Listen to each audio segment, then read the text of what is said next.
Today, we're making the Russian honey cake, also called medovik. Start by breaking 3 eggs in a bowl, followed by 1 teaspoon of vanilla extract.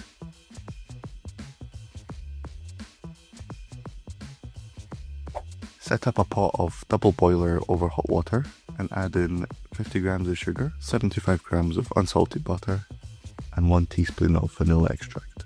Continue whisking the mixture so that you don't end up with scrambled eggs. Now add in 1 tablespoon of baking soda, followed by 1 tablespoon of sea salt, and 2/3 of your total flour.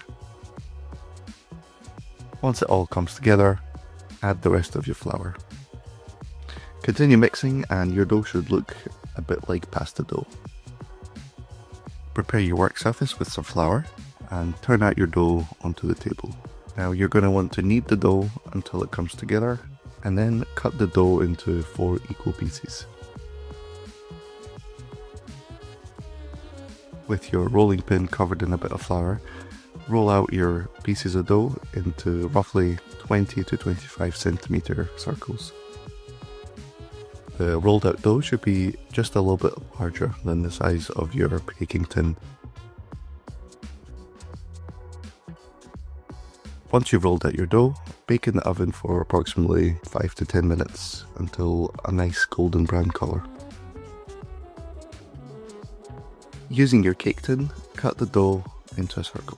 And now all you have to do is repeat the same process for the rest of the dough. After all this, you should end up with 4 evenly cut dough slices. Now it's time to make the filling. Add in 500 grams of sour cream, followed by 500 milliliters of double cream, and 50 grams of icing sugar, and also 1 teaspoon of vanilla extract. Whisk everything together to make sure it's all incorporated, and it should look like this.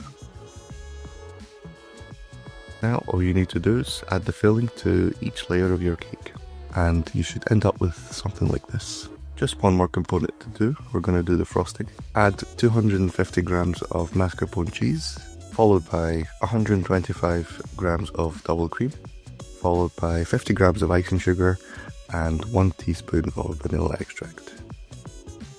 Beat this with your electric whisk until it comes together and looks like this. Now add the frosting to the top of your cake.